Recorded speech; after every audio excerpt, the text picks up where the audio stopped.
Siya si Alisa, mga kalingap. Ayan, habang papunta kami sa aking iba vlog ay nadaanan namin siyang namumulot ng lata.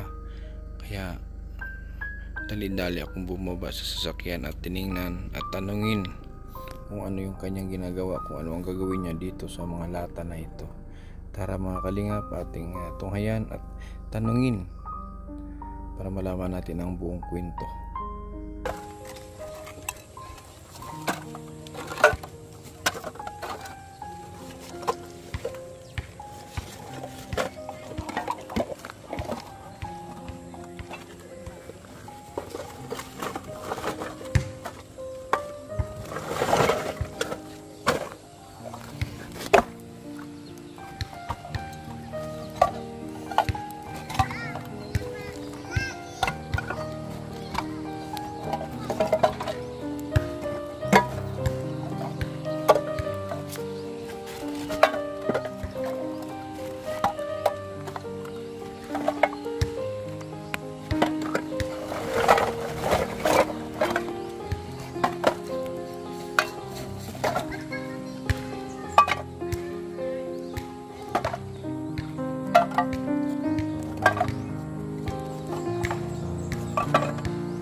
Para pag saan man pag nabaligan nimo? Ipon, palit ng bag. Ha? Palit ng bag? Palit ng bag. Bili kang bag. Ang patingin daw ng ano mo, patana daw.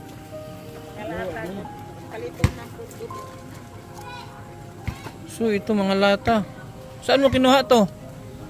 Pamunit, mga kilid, surahan. Saan ba magulang mo? Dito nga magulang ato. Kuan man nasip. Kawawa naman si Nini. Dito, patingin niyo. Saan mo ibibenta to? Saan mo ibibenta? Hanggang sa may... Pag meron ditong bakalan, bibinta ko ito. Sa ano, junk shop. So magkano magkano 'yan pag bininta mo? 11 o 30. 11? O sahay 30. 30 tapos iipunin mo 'yan para Nakabili ako ng bag. makabili ka ng bag. Kawawa naman. Ba't wala kang bag? Anong grade mo na? Mag-grade 4. Grade 4. Lagi mo ginagawa 'yan.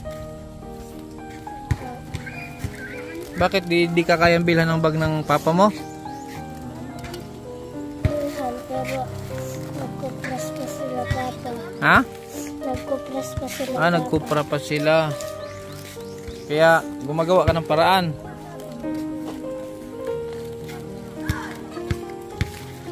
Pag naibenta mo 11 pesos lang 'yan.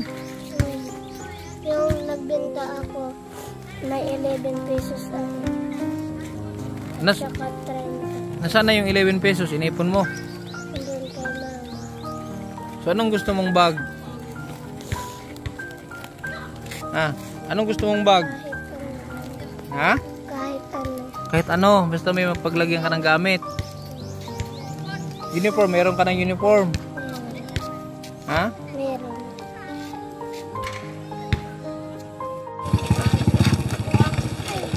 Sige, go. So ito mga kalingap po, kung nakikita nyo mga kalingap po, nag-ipon siya ng mga lata, ito sa mga sardinas, sa gatas, para makabili daw siya ng bag. Wala daw siyang bag. Ma'am, kilala mo siya, ma'am? Estudyante namin. Estudyante mo ito? Sa ano grade ka? Grade Mag-grade 4. Grade 4 daw. So ano nyo, lagi niya daw ginagawa ito kasi gusto niya daw makabili ng bag. Pasukan yan. Papa mo saan nagtatrabaho? Bukid. Bukid. Anong ginagawa niya roon? Nagkukupras. Nagkukopra. Mama mo nasaan? Nandun sa bahay. Sa bahay lang siya, wala siyang trabaho. Meron. Ano trabaho niya? Maglaba ng damit namin. Naglalaba. Ilan kayo magkapatid? 8. 8. 8 kayo? Ah, ang dami. Pang ilang ka? Bunso ka? Ay, ikaw ang bunso. Ilang taon na ang panganay mo? Niyo?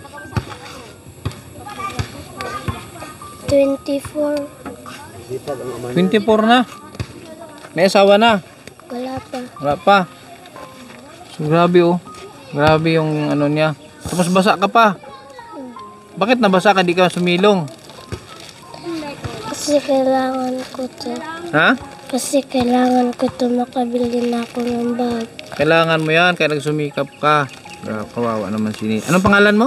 Elisa. Elisa Ignacio. Ignacio. Saan may bibinta to ngayon? Pag mayroon bakal. Ah, may pumupunta dito. Yung naka-sidecar. Saka mo ibenta yan. Bibili ako na, bibili. Ano, okay lang sa'yo ako na bibili nito? Ha? Tapos bibili ka ng bag mo. Bibili ka ng gamit mo sa school. Ha?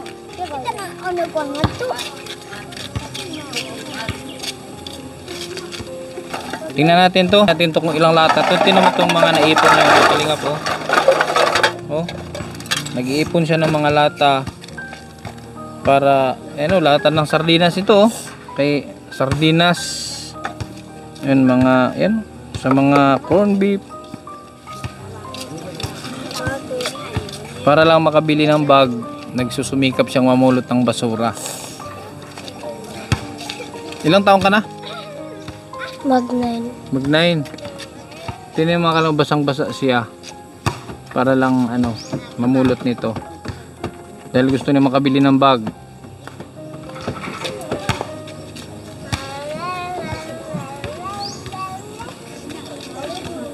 Sige. Huwag mo nang problemahin yung bag mo. Ako bibili ng bag mo. Saan ka bibili ng bag? Central. Central. So ganito. Nandyan si ma'am. Ibigay ko kay ma'am yung ano, baka magamit ng papa mo eh.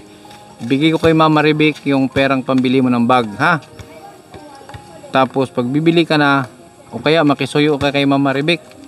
Pag pumunta siya sa Central, makisuyo ka na magpabili ka ng bag. Alam mo naman ni ma'am Maribik yun, ha?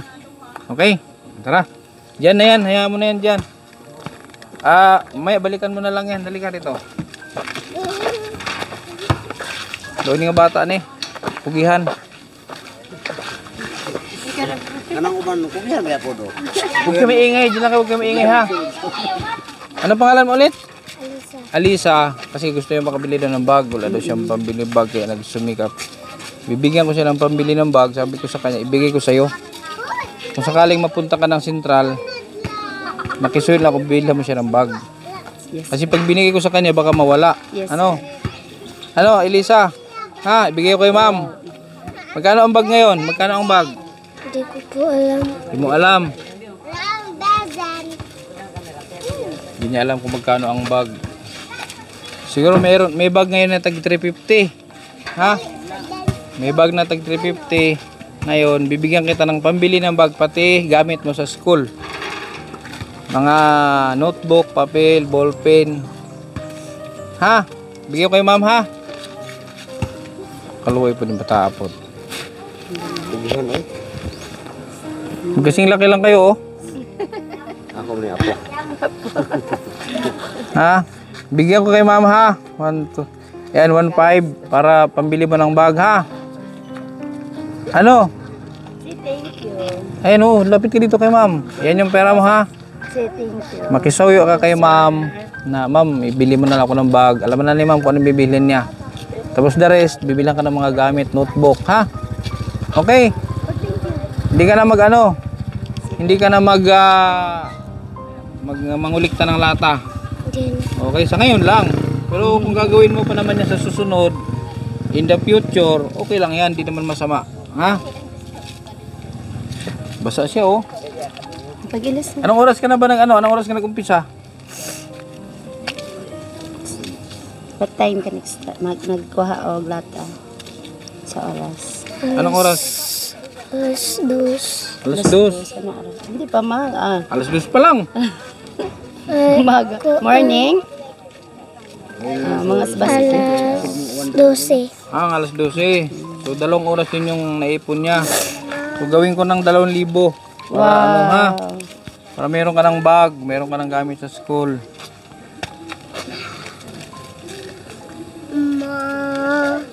Okay? Ano ito pangalan mo ulit? Alisa. Alisa. Ayan po mga kalip si Alisa. Sumikap siya mag-ipon ng lata para makabili ng bag. So ngayon, meron ka ng bag ha. Meron ka ng gamit. Si mama na bahala dyan ha. Isama kita doon sa... Oo. Pag pumunta si ma'am sa Sintal, sumama ka para mamili ka kung anong gusto mong bag ha. Okay? Tapos sindan lang ako ni ma'am ng clips para makita ko. Para makita din ng ating mga manunood ha. Okay, so yun po mga kalingap. Nakita lang naman natin siya rito. Pupunta tayo talaga dito sa yung ating tutulungan dito. Tinawag sa atin ni Ma'am Gay. So nakita lang natin si Alisa. Alisa? Alisa. Alisa Ignacio. And thank you po mga kalingap. Salamat sa patuloy na support sa ating channel, sa ating kalingap kay Kuya Bal Santos Matubang, Kalingap Rob at Ate Edna. Sa ating mga kasamahan kay Andoy, kay GC Official, sa lahat ng Team Kalingap, maraming salamat kay Mama Rebek. Thank you din at sa kanya natin pinakasuyo yung kanyang gamit. Ayan, maraming salamat mga Kalingap. Hanggang sa muli.